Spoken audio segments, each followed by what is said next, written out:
La condición humana, por Hannah Arendt. 6. Capítulo 2.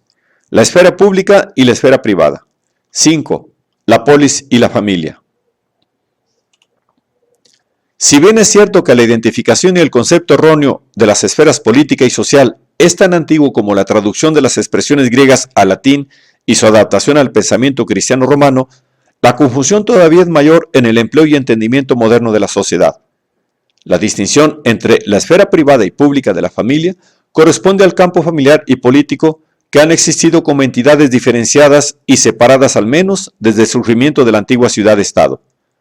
La aparición de la esfera social, que rigurosamente hablando no es pública ni privada, es un fenómeno relativamente nuevo cuyo origen coincidió con la llegada de la Edad Moderna, cuya forma política la encontró en la nación-estado. Lo que nos interesa en este contexto es la extraordinaria dificultad que, debido a este desarrollo, tenemos para entender la decisiva división entre las esferas pública y privada, entre la esfera de la polis y la de la familia, y, finalmente, entre actividades relacionadas con un mundo común y las relativas a la conservación de la vida. Diferencia sobre la que se basa el antiguo pensamiento político como algo evidente y axiomático. Para nosotros esta línea divisoria ha quedado borrada por completo, ya que vemos el conjunto de pueblos y comunidades políticas a imagen de una familia cuyos asuntos cotidianos han de ser cuidados por una administración doméstica gigantesca y de alcance nacional. El pensamiento científico que corresponde a este desarrollo ya no es ciencia política, sino economía nacional o economía social,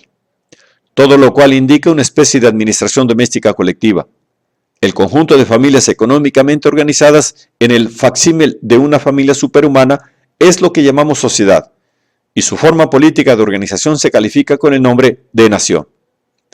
Por lo tanto, nos resulta difícil comprender que, según el pensamiento antiguo sobre estas materias, la expresión economía política habría sido una contradicción de términos. Cualquier cosa que fuera económica, en relación a la vida del individuo y a la supervivencia de la especie, era no política. Se trataba, por definición, de un asunto familiar. Históricamente, es muy probable que el nacimiento de la ciudad-estado y la esfera pública ocurriera a expensas de la esfera privada familiar. Sin embargo, la antigua santidad del hogar, aunque mucho menos pronunciada en la Grecia clásica que en la vieja Roma, nunca llegó a perderse por completo, lo que impedía a la polis violar las vidas privadas de sus ciudadanos y mantener como sagrados los límites que rodeaban cada propiedad. No era el respeto hacia dicha propiedad tal como lo entendemos nosotros, sino el hecho de que sin poseer una casa, el hombre no podía participar en los asuntos del mundo debido a que carecía de un sitio que propiamente le perteneciera. Incluso Platón, cuyos esquemas políticos preveían la abolición de la propiedad privada y una extensión de la esfera pública hasta el punto de aniquilar por completo a la primera, todavía habla con gran respeto de Zeus Erkeios, protector de las líneas fronterizas, y califica de oroi, divinas, a las fronteras entre estados sin ver contradicción alguna. El rasgo distintivo de la esfera doméstica era que en dicha esfera los hombres vivían juntos llevados por sus necesidades y exigencias. Esa fuerza que los unía era la propia vida. Los penates, dioses domésticos, eran, según Plutarco, los dioses que nos hacen vivir y alimentan nuestro cuerpo, que, para su mantenimiento individual y supervivencia de la especie, necesita la compañía de los demás. Resultaba evidente que el mantenimiento individual fuera tarea del hombre, así como propia de la mujer la supervivencia de la especie, y ambas funciones naturales, la labor del varón en proporcionar alimentación y la de la hembra en dar a luz, estaban sometidas al mismo apremio de la vida. Así, pues, la comunidad natural de la familia nació de la necesidad y ésta rigió todas las actividades desempeñadas en su seno. La esfera de la polis, por el contrario, era la de la libertad y existía una relación entre estas dos esferas, ya que resultaba lógico que el dominio de las necesidades vitales en la familia fuera la condición para la libertad de la polis. Bajo ninguna circunstancia podía ser la política solo un medio destinado a proteger a la sociedad, se tratara de la del fiel, como en la Edad Media, o la de los propietarios, como en Luke, o de una sociedad inexorablemente comprometida en un proceso adquisitivo, como en Hobbes, o de una de productores, como en Marx, o de empleados, como en la nuestra. o de trabajadores, como en los países socialistas y comunistas. En todos estos casos, la libertad, en ciertos casos la llamada libertad de la sociedad, es lo que exige y justifica la restricción de la autoridad política. La libertad está localizada en la esfera de lo social y la fuerza o violencia pasa a ser monopolio del gobierno. Lo que dieron por sentado todos los filósofos griegos, fuera cual fuera su posición a la vida de la polis, es que la libertad se localiza exclusivamente en la esfera política, que la necesidad es de manera fundamental un fenómeno prepolítico característico de la organización doméstica privada, y que la fuerza y la violencia se justifican en esta esfera porque son los únicos medios para dominar la necesidad, por ejemplo, gobernando a los esclavos y llegar a ser libre. Debido a que todos los seres humanos están sujetos a la necesidad, tienen derecho a ejercer la violencia sobre otros. La violencia es un acto prepolítico de liberarse de la necesidad para la libertad del mundo. Dicha libertad es la condición esencial de la que los griegos llamaban felicidad, eudaimonía, que era un estado objetivo que dependía sobre todo de la riqueza y de la salud. Ser pobre o estar enfermo significaba haberse sometido a la necesidad física y ser esclavo llevaba consigo además el sometimiento a la violencia del hombre. Este doble infortunio de la esclavitud es por completo independiente del subjetivo bienestar del esclavo. Por lo tanto, un hombre libre y pobre prefería la inseguridad del cambiante mercado de trabajo a una tarea asegurada con regularidad, ya que ésta restringía su libertad para hacer lo que quisiera a diario, se consideraba ya servidumbre, douleia, e incluso la labor dura y penosa era preferible a la vida fácil de muchos esclavos domésticos. No obstante, la fuerza prepolítica con la que el cabeza de familia regía a parientes y esclavos, considerada necesaria porque el hombre es un animal social antes que animal político, nada tiene que ver con el caótico estado de naturaleza de cuya violencia, según el pensamiento político del siglo XVII, solo podía escapar el hombre mediante el establecimiento de un gobierno que con el monopolio del poder y de la violencia aboliera la guerra de todos contra todos, manteniéndolos horrorizados. Por el contrario, el concepto de gobernar y ser gobernado,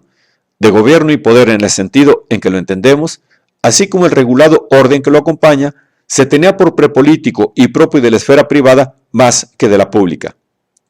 La polis se diferenciaba de la familia en que aquella solo conocía iguales, mientras que la segunda era el centro de la más estricta desigualdad. Ser libre significaba no estar sometido a la necesidad de la vida, ni bajo el mando de alguien y no mandar sobre nadie, es decir, ni gobernar ni ser gobernado. Así pues, dentro de la esfera doméstica, la libertad no existía, ya que al cabeza de familia solo se le consideraba libre en cuanto que tenía la facultad de abandonar el hogar y entrar en la esfera política donde todos eran iguales. Ni qué decir tiene que esta igualdad tiene muy poco en común con nuestro concepto de igualdad. Significaba vivir y tratar solo entre pares, lo que presuponía la existencia de desiguales que, naturalmente, siempre constituían la mayor de la población en una ciudad-estado. Por lo tanto, la igualdad, lejos de estar relacionada con la justicia, como en los tiempos modernos, era la propia esencia de la libertad. Ser libre era hacerlo de la desigualdad presente en la gobernación y moverse en una esfera en la que no existían gobernantes ni gobernados. Y aquí termina la posibilidad de describir en términos claros la profunda diferencia entre el moderno y antiguo entendimiento de la política. En el mundo moderno, las esferas social y política están mucho menos diferenciadas. Que la política no es más que una función de la sociedad, que acción, discurso y pensamiento son fundamentalmente superestructuras relativas al interés social, no es un descubrimiento de Karl Marx, sino que por el contrario es uno de los supuestos que dicho autor aceptó de los economistas políticos de la edad moderna. Esta funcionalización hace imposible captar cualquier seria diferencia entre las dos esferas. No se trata de una teoría o ideología, puesto que con el ascenso de la sociedad, esto es, del conjunto doméstico, oikia, o de las actividades económicas a la esfera pública, la administración de la casa y todas las materias que anteriormente pertenecían a la esfera privada familiar se han convertido en interés colectivo. En el mundo moderno, las dos esferas fluyen de manera constante una sobre la otra, como olas de la nunca inactiva corriente del propio proceso de la vida. La desaparición de la zanja que los antiguos tenían que saltar para superar la estrecha esfera doméstica y adentrarse en la política es esencialmente un fenómeno moderno. Tal separación entre lo público y lo privado aún existía de algún modo en la Edad Media, si bien había perdido gran parte de su significado y cambiado por completo su emplazamiento. Se ha señalado con exactitud que tras la caída del Imperio Romano, la Iglesia Católica ofreció a los hombres un sustituto a la ciudadanía, que anteriormente había sido la prerrogativa del gobierno municipal. La tensión medieval entre la oscuridad de la vida cotidiana y el glorioso esplendor que esperaba a todo lo sagrado, con el concomitante ascenso de lo secular a lo religioso, corresponde en muchos aspectos al ascenso de lo privado a lo público en la antigüedad. Claro está que la diferencia es muy acusada, ya que, por muy mundana que llegara a ser la Iglesia, en esencia siempre era otro interés mundano el que mantenía unida a la comunidad de creyentes. Mientras que cabe identificar con cierta dificultad lo público y lo religioso, la esfera secular bajo el feudalismo fue por entero lo que había sido en la antigüedad la esfera privada. Su característica fue la absorción, por la esfera doméstica, de todas las actividades y por tanto la ausencia de una esfera pública. Propio de este crecimiento de la esfera privada e incidentalmente de la diferencia entre el antiguo jefe de familia y el señor feudal, es que éste podía administrar justicia en su territorio, mientras que el primero, si bien tenía el derecho de aplicar unas normas más duras o más suaves, no conoció leyes ni justicia al margen de la esfera pública. El copo de todas las actividades humanas por la esfera privada y el modelado de todas las relaciones de los hombres bajo el patrón doméstico alcanzó a las organizaciones profesionales en las propias ciudades, a los gremios, conferieres y compañones, e incluso a las primeras compañías mercantiles, donde la original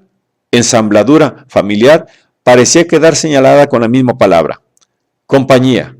companies, y con frases tales como hombres que comen un mismo pan, hombres que tienen un mismo pan y un mismo vino. El concepto medieval del bien común, lejos de señalar la existencia de una esfera política, solo reconoce que los individuos particulares tienen intereses en común, tanto materiales como espirituales, y que solo pueden conservar su intimidad y atender a su propio negocio si uno de ellos toma sobre sí la tarea de cuidar este interés común. Lo que distingue esa actividad esencialmente cristiana hacia la política de la realidad moderna no es tanto el reconocimiento de un bien común como la exclusividad de la esfera privada y la ausencia de esa esfera curiosamente híbrida, donde los intereses privados adquieren significados públicos, es decir, lo que llamamos sociedad. No es, pues, sorprendente que el pensamiento político medieval, exclusivamente interesado en la esfera secular, siguiera desconociendo la separación existente entre la cobijada vida doméstica y la despiadada exposición de la polis, y, en consecuencia, la virtud del valor como una de las más elementales actitudes políticas. Lo que continúa siendo sorprendente es que el único teórico político posclásico que, en su extraordinario esfuerzo por restaurar la vieja dignidad de la política, captó dicha separación y comprendió algo del valor necesario para salvar esa distancia fue Maquiavelo, quien lo describió en el ascenso del condottiero desde su humilde condición al elevado rango, de la esfera privada a la principesca, es decir, de las circunstancias comunes a todos los hombres, a la resplandeciente gloria de las grandes acciones. Dejar la casa, originalmente con el fin de embarcarse en alguna aventura y gloriosa empresa, y posteriormente solo para dedicar la propia vida a los asuntos de la ciudad, requería valor, ya que solo allí predominaba el interés por la supervivencia personal. Quien entrara en la esfera política había de estar preparado para arriesgar su vida, y el excesivo afecto hacia la propia existencia impedía la libertad, era una clara señal de servidumbre. Por lo tanto, el valor se convirtió en la virtud política por excelencia, y solo esos hombres que lo poseían eran admitidos en una asociación que era política en contenido y propósito, y de ahí que superara la simple unión impuesta a todos, esclavos, bárbaros y griegos por igual, por los apremios de la vida. La buena vida, como Aristóteles califica a la del ciudadano, no era simplemente mejor, más libre de cuidados o más noble que la ordinaria, sino de una calidad diferente por completo. Era buena en el grado en que, habiendo dominado las necesidades de la pura vida, liberándose de trabajo y labor, y vencido el innato apremio de todas las criaturas vivas por su propia supervivencia, ya no estaba ligada al proceso biológico vital. En la raíz de la conciencia política griega hallamos una inigualada claridad y articulación en el trazado de esta distinción. Ninguna actividad que solo sirviera al propósito de ganarse la vida, de mantener el proceso vital, tenía entrada en la esfera política, a pesar del grave riesgo de abandonar el comercio y la fabricación a la laboriosidad de esclavos y extranjeros, con lo que Atenas se convirtió en la pensionópolis de un proletariado de consumidores vívidamente descrito por Max Weber. El verdadero carácter de polis se manifiesta por entero en la filosofía política de Platón y Aristóteles, aunque la línea fronteriza entre familia y polis queda a veces borrada, en especial en Platón, quien, probablemente siguiendo a Sócrates, comenzó a sacar su ejemplo e ilustraciones de la polis mediante las experiencias cotidianas de la vida privada, y también en Aristóteles, cuando, tras Platón, da por sentado inicialmente que al menos el origen histórico de la polis ha de estar relacionado con las necesidades de la vida y que solo su contenido o inherente objetivo, telos, hace que ésta trascienda a buena vida. Estos aspectos de las enseñanzas de la escuela socrática, que no tardaron en pasar a ser axiomáticos hasta un grado de trivialidad, eran entonces los más nuevos y revolucionarios, y surgían no de la experiencia real en la vida política, sino del deseo de liberarse de su carga.